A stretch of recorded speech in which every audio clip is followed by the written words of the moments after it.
dans une parfaite opposition. Il s'agit d'une part de l'armée de Dieu, de l'armée de Jésus-Christ, et d'autre part de l'armée de Satan. Alors, ces deux armées sont toutes les deux constituées de deux parties différentes. Il y a premièrement, quand nous prenons l'armée de Jésus-Christ, nous voyons d'abord qu'il y a d'abord le chef de toutes les deux armées. Alors, quand nous prenons l'armée de Dieu, nous voyons que le chef ou le commandant en chef, c'est le Seigneur Jésus-Christ lui-même. Et puis, de l'autre côté, nous avons le diable, le commandant en chef de son armée. Alors, pour ce qui est des parties qui constituent cette armée, là nous parlons de l'armée de Jésus-Christ, nous voyons la partie invisible, là nous voyons Jésus-Christ lui-même et tous les anges qui sont restés fidèles à Dieu. Et de l'autre côté, pour ce qui est de la partie visible, nous voyons l'Église, mais pas n'importe quelle Église, mais l'Église qui reconnaît et qui accepte la manifestation du Saint-Esprit et qui a comme base la parole de Dieu. L'armée de Satan, nous voyons le diable lui-même en tant que commandant en chef. Après, il y a la partie invisible. Dans la partie invisible, là, nous voyons qu'il y a premièrement le diable lui-même et les anges qui ont été précipités avec lui, c'est-à-dire les anges déchus. Et il y a aussi les démons. Après, pour ce qui est de la partie visible, nous voyons tous les satanistes. C'est-à-dire tous les êtres humains qui servent le diable. Là, nous voyons, il y a les occultistes, les satanistes, les sorciers, les féticheurs. Donc, tous ces gens-là, ensemble, ils constituent la partie visible de l'armée de Satan. Alors, si nous pouvons parler de l'armée de Satan elle-même, nous pouvons aller voir que le diable a une organisation vraiment bien structurée. Donc, on voit la hiérarchie. Donc, nous voyons que cette armée-là est divisée il y a des degrés, c'est-à-dire il y a au moins 8 degrés par rapport à la hiérarchie. C'est-à-dire que nous voyons premièrement ce qu'on appelle à la première position, il y a lui-même Lucifer Satan, qui est le diable, donc qui était en fait, avant d'être diable, il était un ange au service de Dieu. Lucifer, c'est-à-dire l'ange des lumières, et cet ange-là qui a convoité le trône de Dieu, c'est-à-dire la créature, qui voulait prendre la place du Créateur, et qui a commencé par faire quoi? Par séduire le 1/3 des anges de Dieu, afin de constituer une armée qu'on appelle le mystère de l'air. Ainsi, quand nous parcourons la Bible dans le livre d'Éphésiens, donc où l'apôtre Paul, au chapitre 2, Éphésiens chapitre 2, le verset 2, où l'apôtre Paul est en train de parler du diable comme étant le prince de la puissance de l'air. Alors, par là, nous voyons aussi qu'à la première position, il y a le diable. À la deuxième position, il y a cela qu'on appelle le satanique. Les sataniques, ne sont pas à confondre avec le sataniste. Donc les sataniques, ce sont les anges qui ont été précipités ensemble avec le diable.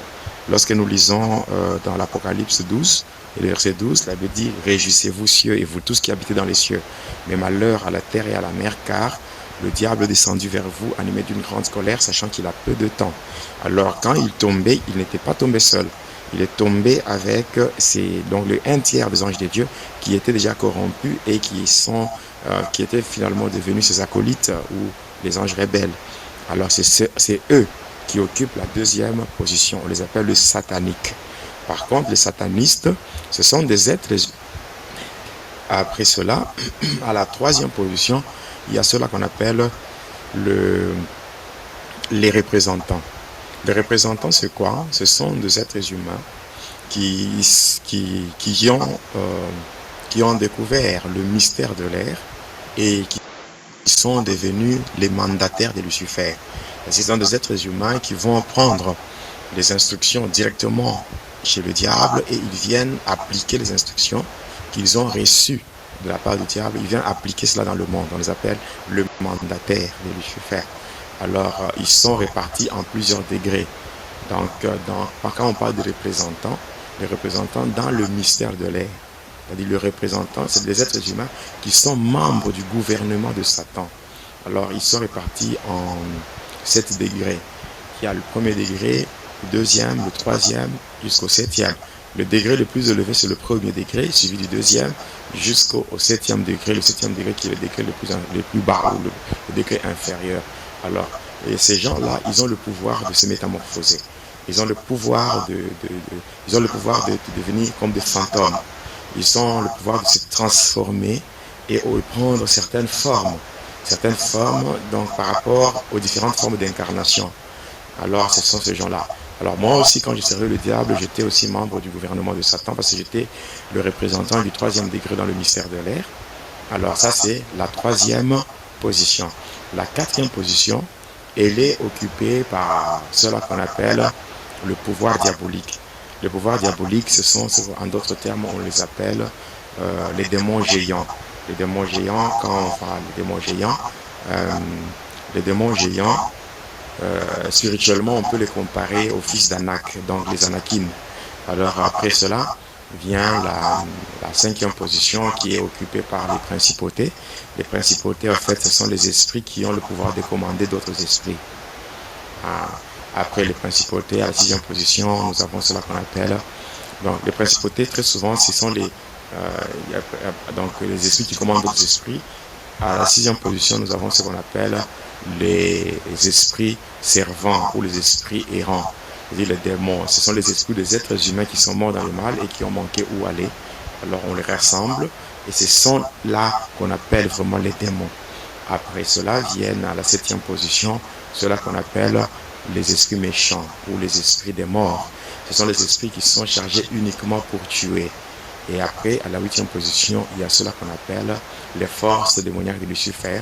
Ce sont les esprits qui s'incarnent même dans les êtres humains, qui peuvent habiter dans l'homme. Quand on peut parler d'une personne qui a de tels démons, on peut parler de ce qu'on appelle la personne est possédée, la personne est démoniaque ou la personne est démonisée. Les esprits sont amenés, on peut le chasser et même certains sorciers peuvent utiliser ces esprits pour s'incarner dans les gens. Là, nous parlons de ce qu'on appelle l'incarnation des esprits humains.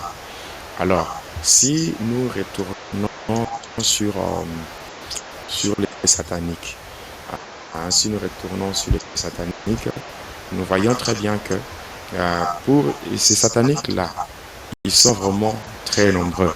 Alors, sur ces anges-là rebelles, le diable avait pris au moins un groupe de anges, un nombre précis, un nombre de 144 000, et les 144, et c'est avec ces 144 000, il a formé ce qu'on appelle, il a formé son gouvernement. Alors, à partir de là, comme quand nous lisons dans la Bible, nous voyons dans Galates 5, 22, nous voyons les 9 formes de l'esprit de Dieu, les 9 formes de l'esprit de Dieu, et le diable aussi voulait créer le 9 fruits de l'esprit diabolique. Voilà pourquoi il a fait la sommation de chiffres qui constitue le nombre de ses anges, c'est-à-dire quand nous prenons 144 000, quand nous faisons la sommation de chiffres, nous voyons 1 plus 4 plus 4 plus 0, 0, 0, ça nous donne le 9, et ce qui fait que ça donne le 9 fruits de l'esprit diabolique. Et après cela, qu'est-ce que le diable a fait? Il a encore pris sur les 144 000, il en a pris 72, et les 72 là, on les appelle les 72 dieux, et il les a répartis en 9 catégories, ou le 9 fruits de l'esprit diabolique. Et dans certaines églises, dont je préfère taire le nom, on les appelle le 9 cœurs des anges. Alors, il y a ce qu'on appelle les 9 catégories. La première catégorie, c'est ce qu'on appelle les séraphins. Deuxième catégorie, les chérubins. Troisième catégorie, il y a les vertus. Quatrième catégorie, il y a les trônes. Après, suivi par les puissances. Après, les dominations.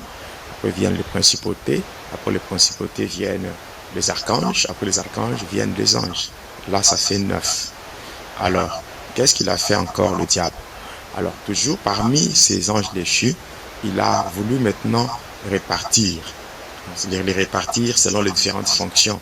C'est ainsi qu'il a formé d'abord ce qu'on appelle la triade diabolique. Et dans la triade diabolique, il a pris trois de ces anges. Le premier ange, il est chargé de ce qu'on appelle de précipiter précipiter la mort et conduire les âmes dans le monde astral. Et celui-là, on l'appelle Nickel. Nickel, on l'appelle encore Nickel ou Apollyon. Il y a le deuxième, c'est celui qui est chargé de la destruction, donc le mystère de la destruction, détruit la capacité divine placée dans l'homme. On l'appelle Calibos. Donc on l'appelle Calibos. Et après, il y a le troisième qui prend l'apparence féminine. C'est la reine du ciel. La reine du ciel, qui travaille avec le diable pour le progrès rapide de la technologie et de l'information, de l'informatique, pardon. Alors avec ça, nous voyons aujourd'hui qu'on voyait le progrès rapide de la technologie, de l'informatique, c'est avec ça. Et c'est avec ça que le diable parvient à contrôler beaucoup de gens au travers de l'Internet. L'Internet avec la marque de la bête de 666. Il y a aussi le problème de téléphone. Il y a donc à partir de ça, le diable fait cela. Et en observant bien ce qui se fait chez le diable, sincèrement, quand j'ai servi le diable, et même maintenant que je sers le Seigneur, je reconnais sincèrement que le diable est puissant. Et ça, c'est vrai parce qu'il est bien organisé, il est vraiment puissant. Mais ce qui fait ma joie, c'est que malgré que le diable est puissant, mais le Seigneur Jésus-Christ, il est le tout-puissant. Et puis, maintenant, l'armée du diable ou le pouvoir du diable, le diable l'a réparti en trois parties. À diviser cela en trois parties, il y a premièrement ce qu'on appelle la divinité de Satan, qui est suivie par la royauté de Satan, et enfin le ministère de Lucifer et des démons. Quand nous voyons la divinité de Satan, c'est